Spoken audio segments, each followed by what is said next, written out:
Hello everyone, this is AmberAnkNA here. Welcome to my channel.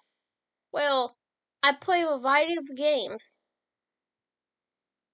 and do narrations for fanfics.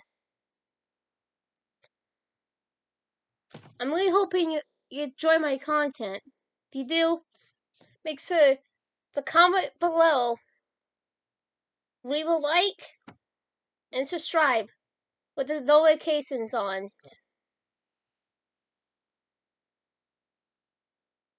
Right, so next time,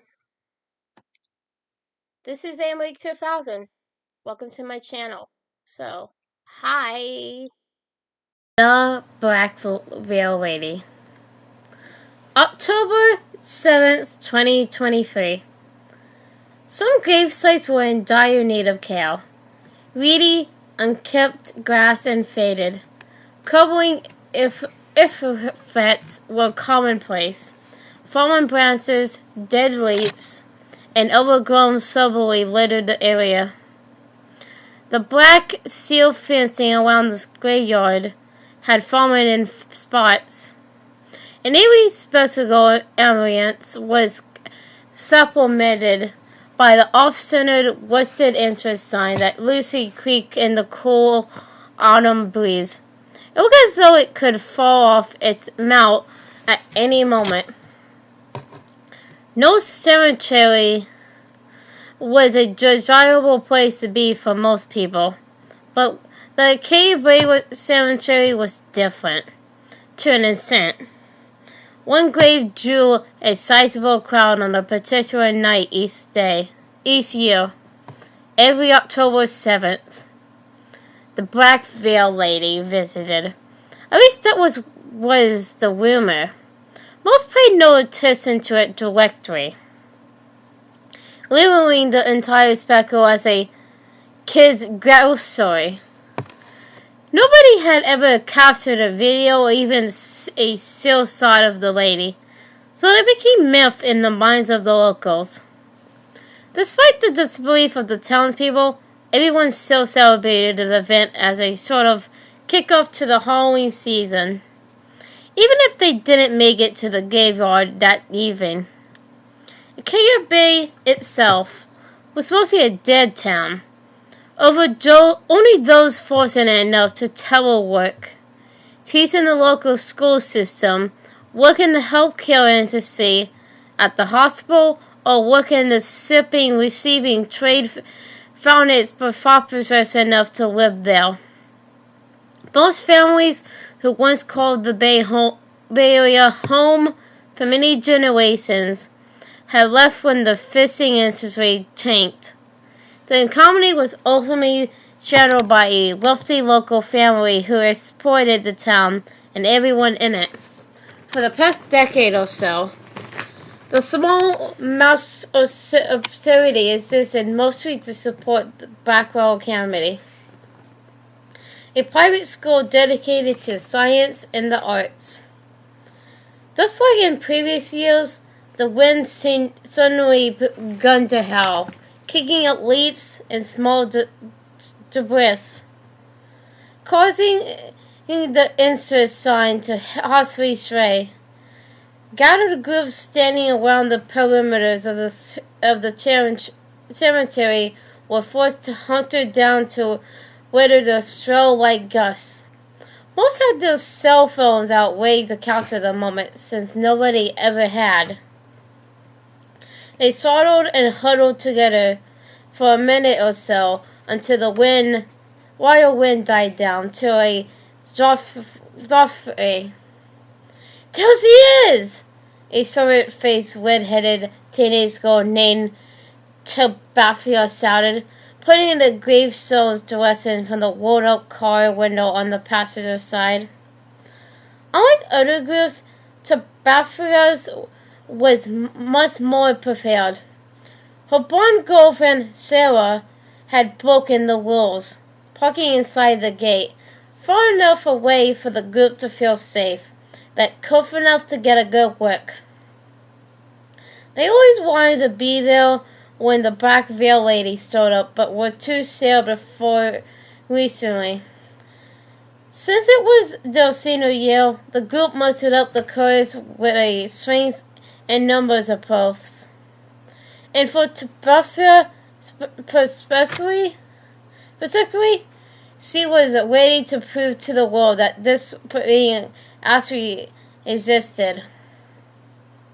Her paranormal podcast, Power for Normies, had over 1 million subscribers. Her TikTok and YouTube accounts was similarly popular.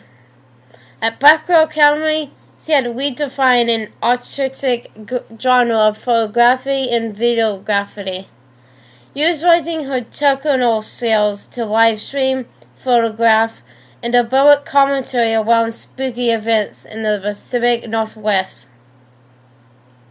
At 18 years old, Tabitha was already earning tons of money after monetizing her online account. If she were to finally prove the Black Veil Ladies' existence, it would be the highlight of her younger career. "Phone's not working!" Terry Ormsby Meston, holding hers out of the backseat window, desperately trying to make it work. "Shit! Same here!" Curtis confirmed. "Mine won't even turn on!" As if also massively realizing the haunting reality of the situation, a sudden silence swept through the navy blue Toyota Highlander. All eyes locked simultaneously in a trance, face forward as they witnessed the materialization of a patriot woman wearing all black. Her face was shrouded by a thickly knitted veil, and her hands and arms were covered by black, elbow-length gloves. The lessening breeze swam around the women's grim clothing, causing ripples to dance at the loose edges. From the group's perspective, they couldn't clearly see the Black Veil Lady's features. She was turned towards the side, face pointing downward at the site where her father and daughter were buried beside one another. Beneath the veil, from their angle, features appeared more like creepy shadows than anything attainable. Breaking warily to break from the trance-like state, Tabitha hurriedly tried to revive her phone. It was still out of commission, so she reached up to check the dashboard camera she installed the day before. The tiny red light was no longer on, and it appeared to not be working. She couldn't check the app due to her phone's non-responsiveness. Scanning the area, Tabitha gazed at the other groups of people standing around. She noticed them also attempting to get their phones in working order, with limited success. Whatever was happening, it seemed to be impacting everyone. Having made a contingency plans for issues that might arise, the Owen Hill team located her handheld tape recorder and hit the button with the red circle in the center. After a dull clicking sound, the wheels begun to spin.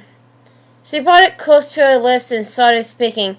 "Okay, girls and gals, we are at the Bay Cemetery, and the Black Veil Lady has appeared, almost by some supernatural force. Our cell phones and camera have all gone out. They aren't just getting city service. I mean, the electrical devices won't even turn on. It's fucking freaky. Also, there are at least several dozen other people here, and judging by their mannerism and physical absence, they, too, do not have access to their cell phones. Super weird. It all seems to be connected." Tabitha paused, recalling what she had read about the gravesite. 10 years ago today," she continued, "a girl named Chloe was murdered in the Blackwell West film. A gunshot to the torso. Her body rests about 15 meters from my current location, buried beside her father, who was also tragically killed years ago. As I mentioned on the podcast last week, my hypothesis is that this lady sees the ghost of that murdered girl. She's standing over the site as I speak. So Pastor hit the stop button and quickly looked around the vehicle. Her friends were gazing at the back rail lady, still memorized by what they were seeing. Other than the crazy little blinks and the normal rising and falling of their chests, nobody seemed to be moving. She placed her hand on the door handle and pulled it open, stepping out of the vehicle. Tabasco took a few steps forward, leaving the door hinge open. She gazed around at everyone else around the cemetery. They had their eyes fixed on the lady, each one appearing dazed. Tabasco pressed record again. I stepped out of the car for a better look. Everyone else is in a fucking trance. I might be the only one who's not. This is beyond a shit. Calling it surreal would be an understatement. The back girl lady crushed down and prepped herself on her knees beside the grave. Tabasco tiptoed to the nearest bush so she could find a better view while staying out of the entity's eyesight. The back veil lady raised both hands towards the bottom of her veil. Slowly, gingerly, she pulled the moss fabric up enough to reveal white skin and a nose and cheeks that were puckered by freckles. There was an instant beauty about the woman. She had high cheekbones and perfectly proportioned lips. Bending her torso towards the grave, the woman leaned down and pressed her lips to the grass. Tabasco couldn't be sure, but she thought she saw tears streaming down the lady's face. After about 60 seconds, the kiss was over, and the woman stood upright. I don't really know how to describe the emotions right now. Tabasco slowly spoke into the recorder, practically a dull whisper. There's a grieving emptiness flowing from the black veil lady.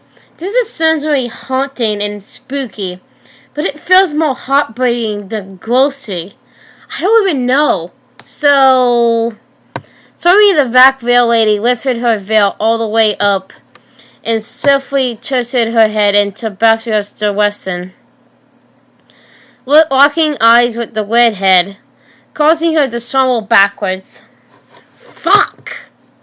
The moon's sign grazed off the lady's beautifully illuminated blue eyes. From the ground, Tabasco sailed back, gazing deeply into the shimmering orbs that seemed to radiate from wet passion. A paralyzing fear entered the teenager's heart. She wanted to run, but her body wouldn't move. Abstract thoughts began to troll through her head. The moon, darkness, glorious sapphire eyes, decay, a black veil, butterflies, destiny, love, a deal, a storm. A brisk wind tickled the skin of Tabasco's face. From her spot on the ground, the girl pushed upward. She looked around the area, and it seemed that everyone else was regaining their mobility at the same time. How long was I out? The girl asked herself. She looked down at her hand, and she was still holding the tape recorder. Tabasco pressed stopped and ejected the tape. Between her fingers and thumb, the redhead looked at the small item, which was wheeled almost completely to the opposite side. She placed it back in the recorder and put the whole thing in her tight blue jeans pocket. Shit! Where did she go? Suddenly, the podcast host felt a strong desire to protect her work. Fuck! Where is she? Tabasco stirred and ran over to the closest group. Did you see her? The black veil lady? Did you see her? Did you see her leave? The group just shrugged and began walking away. Nah, it's just a myth, one boy named Brandon responded. Sebastian had a photography class with him last semester. Though he was more than science and art. Nothing happened. I knew this was a joyous waste of time. She's not real, another girl from the same group confirmed. Sebastian shook her head. No, I saw her. She was... From behind, Sarah called out from the vehicle, Tabacchia! Tabacchia Nelson! Where are you? Confused, the redheaded girl made her way back to the SUV. Once inside, she told the girl about her experience. She missed in the black veil lady kissing the grave, that trance-like state they were all in, and the earth-struck visions she had as she entered the same trance. She missed in the lady's beautiful eyes and speckles, which earned a fearsome work of jealousy from Sarah. Her friends had a different experience, corroborating one another's stories. They all said that the wind picked up and temperature actually ran from the vehicle, disappearing on the other side of a pass of chivalry. Talassia argued back, citing the time. They had been there for over an hour. How could we be here this long if nothing happened? What the hell were we doing this entire time? Think for a fucking minute, people. Sarah, you believe me, right? I don't know, baby. Sarah shrugged it off. Maybe time just got away from us, you know? I mean, I believe anything you say. I'm in love with you. I didn't see what you saw. That's all. Other two concurred, though Tabacchia couldn't tell if Curtis agreed or if he was only wanting to impress Terry. That boy had been trying to get into Terry's pants all semester, even though she didn't seem particularly interested. After returning to campus, Curtis and Terry went their separate ways. Sarah joined Tabacchia in her dorm room, number 219, and they sat together on the bed. Sarah began nibbling on her girlfriend's ear and dragging her lips across the skin of her neck.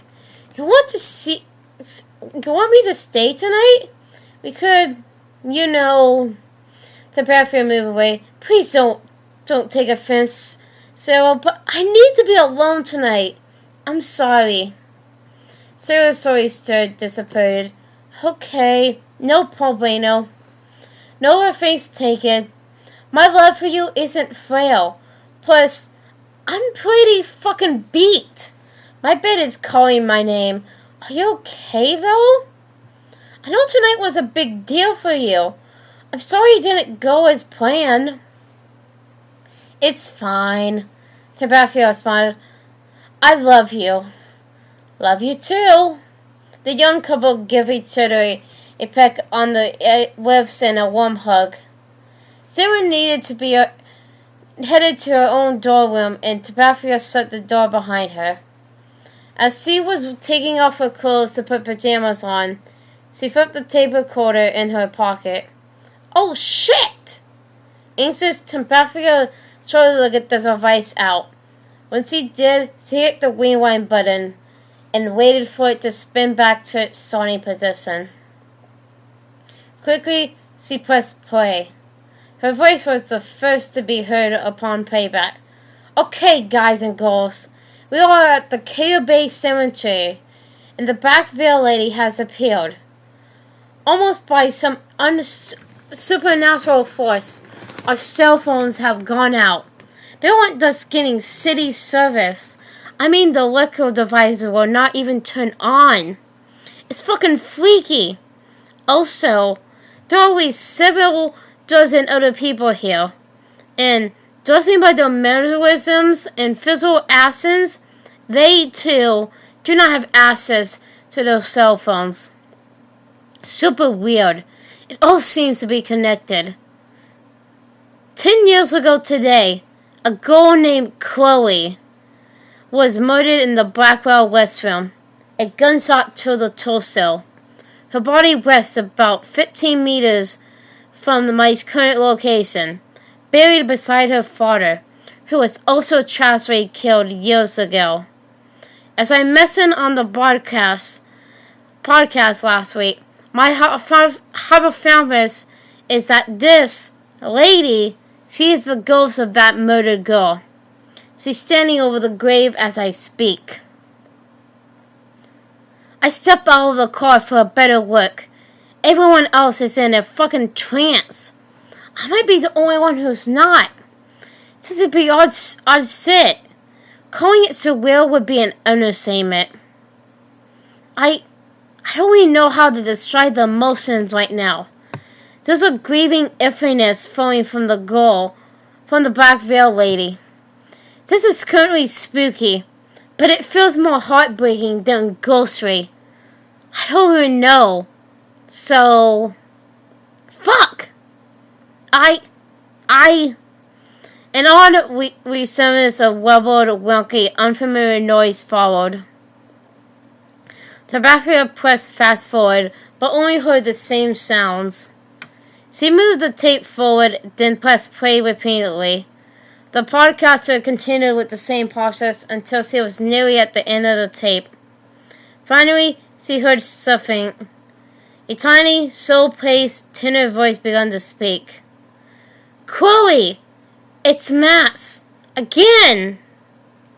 Sebastian's beating caught, and her heart thundered in her chest. She quickly stopped the tape and took several elongated breaths to calm herself. Mass? That name sounds so familiar. A girl named Mass? She remembers seeing a list of everyone who had lived in the same dorm. And she knew there was a Mass who was there several years before her.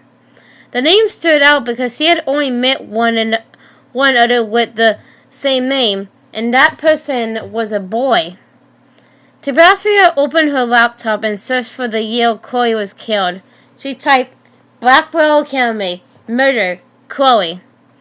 Information immediately popped up about the events of October 7th, 2013. She cross-referenced that year with the year Maths was in the dorms.